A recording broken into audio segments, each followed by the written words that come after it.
Okay, so you want to own a grain farm. Plant the crop, wait for harvest, sell the grain, cash the check. That is the fantasy version. The real version is stranger than that. Much less cinematic, much more financial. Because a grain farm is not really a field business. It is a margin business disguised as a field business. From the road, it looks simple. Dirt, tractors, rows, combines, silos. Maybe a nice shop, maybe a big house if things went well for a long time. But the money is not made by planting seeds and hoping it rains. The money is made in the gap between yield, price, cost, timing, land control, and risk. That is the real farm. And if you do not understand that, grain farming can fool you faster than almost any other agricultural business. Because grain farms can produce millions of dollars in revenue and still leave the operator with a year that feels suspiciously close to nothing. That is the first thing most outsiders miss. A grain farm can look rich from the highway and still be economically tight. Very tight. The machinery is expensive. The acreage is huge. The crop is visible. The sales volume sounds impressive. But the margin per acre can be thinner than most people imagine. And once you spread that thin margin across rented ground, interest expense, equipment payments, labor, repairs, fertilizer, fuel, seed, chemicals, drying, storage, trucking, insurance, and the emotional cost of one bad season, the romance starts leaking out fast. That does not mean grain farms do not make money. Some absolutely do. But they do not make money the way beginners think they do. Beginners think grain farming is about yield. Experienced operators know it is about surviving the years when yield, price, or cost betrays you, and being positioned to keep enough of the good years when they do not. Because the simple version goes like this. You put seed in the ground, the crop grows, you harvest it, and you sell it. Business version goes like this. You commit large amounts of capital months before revenue arrives, you accept weather risk you cannot control, you produce into a market where you often do not set the price, and then you try to recover enough margin from an acre of land to cover all operating costs, all overhead, all debt service, all family living costs, and hopefully something left over that justifies doing it again. That is a very different story. The first thing a grain farm actually sells is not corn, soybeans, wheat, or barley. It sells risk-bearing capacity. Think about the order of events. Before a single bushel exists, the farm has already started spending. Seed gets bought first. Fertilizer gets bought first. Chemical gets bought first. Repairs get paid first. Cash rent gets paid first, or at least committed first. Operating loans start ticking first. Insurance premiums show up first. Long before the market has voted on whether your crop will be worth much, your cost structure is already walking around fully dressed. That matters because grain farming has a brutal timing problem. The money goes out early. The money comes back late, sometimes much later than people think. And even when the crop is harvested, that does not automatically mean it has become profitable cash. It may be in the bin. It may be hedged. It may be sold for later delivery. It may be waiting for a basis improvement. It may be good grain in a bad market. It may be revenue on paper and stress in the checking account. That is the hidden architecture of the business. A grain farm does not just grow crops, it finances time. That is why operators talk so much about working capital, liquidity, carry, basis, storage, and loan renewals. To outsiders, that language sounds like financial decoration around a biological business. It is not decoration, it is the business. Now let's get to the uncomfortable part. Grain farms do not always make most of their money from farming in the way people imagine. Sometimes they make it from owning land that appreciates. Sometimes they make it from renting additional acres efficiently. Sometimes they make it from storage advantages. Sometimes they make it from tax positioning. Sometimes they make it from equipment discipline. Sometimes they make it from marketing discipline. Sometimes they make it from government support or crop insurance saving a bad year from becoming a disaster. And sometimes they make it from simply surviving long enough to capture scale. That last one matters, because scale changes the economics, but not in the magical way beginners think. A small grain farm can be a decent side business. A medium grain farm can become a capital trap. A large grain farm can become extremely efficient or extremely exposed. The difference is not acreage by itself. The difference is whether acres are adding margin or just adding motion. That is one of the easiest ways to misunderstand the industry. 1,000 extra acres sounds like more money. Sometimes it is. Sometimes it is just more fertilizer to finance, more diesel to burn, more labor to coordinate, more repairs to absorb, more bins to manage, and more exposure to the exact same commodity price you could not control on the first acres. Busyness is not profitability. That sentence alone could save a lot of people from buying a farm for the wrong reason. Because grain farming is a commodity business, unless you have found a way to partially escape being one. And commodity businesses have a ruthless logic. They reward low cost, efficient execution, scale, discipline, and staying power. They punish emotional decision-making, vanity spending, and the belief that hard work automatically creates margin. It does not. Not in grain. You can work incredibly hard and still be squeezed by global supply, export demand, local basis, fertilizer inflation, weak prices, or a landlord who wants a rent number based on the memory of better years.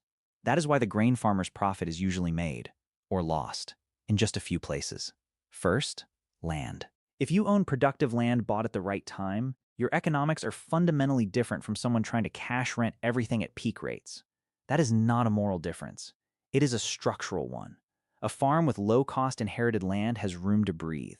A farm with aggressive rent on every acre has to perform at a much higher level just to stand still. This is why two farmers growing nearly the same crop in the same county can have completely different outcomes. One is farming on an old balance sheet. The other is farming on a new one. Those are not the same business. Second, cost control, and not fake cost control. Not the kind where someone says they are watching costs while trading machinery too often and carrying more iron than the acres can justify. Real cost control. Matching machinery to acreage. Not over-applying inputs just because the calendar says so. Not turning every good year into an excuse for permanent overhead growth. Not building a farm lifestyle that requires near-perfect commodity prices to sustain. This matters because grain farms rarely die from one huge visible mistake. They usually die from cost structures that assume too much yield, too much price, too much land continuity, too much favorable weather, too much optimism. Third, marketing. This is where the public picture of farming becomes almost totally wrong. Most non-farm people think farmers make money by growing a lot. Real operators know that growing the crop is only half the argument. The other half is selling it well enough. And selling it well does not mean calling the top of the market like a television genius. It means understanding futures, local cash bids, basis, storage economics, delivery windows, contract types, and your own break-even number with painful honesty. That local cash bid matters more than people realize. Because the futures price on a screen is not what the grain farm actually gets. The farm gets the local cash price. And between those two sits basis. The difference shaped by local supply, local demand, transportation, storage pressure, and how badly a nearby buyer does or does not need grain right now. In many regions, basis weakens around harvest when grain floods the system and can strengthen later if storage and timing improve the bid. That is why grain bins can be such an important business asset. Not because bins are magical, because bins give time. And time, sometimes, creates options. Not always. That is important. Storing grain is not automatically profitable. Storage costs money. Interest costs money. Drying costs money. Shrink matters. Quality risk matters. Sometimes the market pays you to store. Sometimes it absolutely does not. But the farm that can choose when to sell is playing a different game from the farm that must dump grain at harvest because it has nowhere to put it and bills already waiting. That is another hidden truth. Sometimes grain farms make money not because they grew better grain, but because they had better timing flexibility. Fourth, risk management. This is where the fantasy really falls apart. People like to imagine grain farming as a noble contest between man and weather. In reality, it is a complex business full of layered risks that have to be managed separately. Production risk, price risk, basis risk, interest rate risk, land access risk, input cost risk, counterparty risk, policy risk. A good operator does not eliminate these. A good operator survives them. That is why grain contracts exist. Forward cash contracts, basis contracts, hedge-to-arrive contracts, delayed pricing tools. These are not financial toys. They are ways of choosing which risks to keep and which ones to hand off, though each choice creates its own trade-offs in timing and control. And then there is crop insurance. To outsiders, crop insurance can sound like some side program attached to farming. It is not a side program. For many grain farms, it is part of the core architecture that keeps one ugly year from contaminating several others. Not because it makes the farmer rich, because it can keep a bad yield year or price collapse from turning operating stress into solvency stress. That distinction matters a lot, because farms usually fail in sequence, not in a single dramatic explosion. First comes margin stress, then working capital stress, then borrowing stress, then relationship stress with lender, landlord, supplier, family, self. Then the business starts making decisions for survival instead of advantage. That is when good acres get lost, machinery sales become forced rather than strategic, and the farm starts shrinking under pressure rather than choosing its shape. Now let's talk about the biggest misunderstanding in the entire grain business. Revenue is not income. A grain farm can sell an enormous amount of grain and still end the year feeling poor. Why? Because commodity agriculture is one of the few businesses where high gross revenue can sit on top of ordinary or even negative margins. If crop prices fall below break-even while key costs stay elevated, operators can be stuck producing large volumes for disappointingly little return. For example, projected season average prices below estimated break-even levels for both corn and soybeans in a recent outlook, which is exactly the kind of setup that creates negative margins even when fields still get planted and harvested. And this is where the emotional confusion begins. A person sees giant combines, semis, grain carts, steel bins, and hundreds or thousands of acres. They assume the operator must be making a fortune.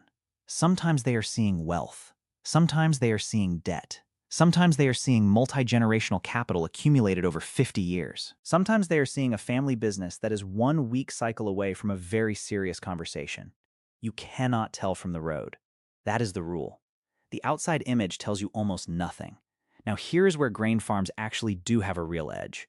When the business is run well, grain farming can produce durable wealth over time, not fast money. Wealth. There is a difference. A well-run grain farm can stack several quiet advantages on top of each other. Productive land, equipment discipline, low overhead per acre, strong agronomy, storage flexibility, good marketing habits, reliable lenders, good landlord relationships, multi-generation labor, tax efficiency, patience.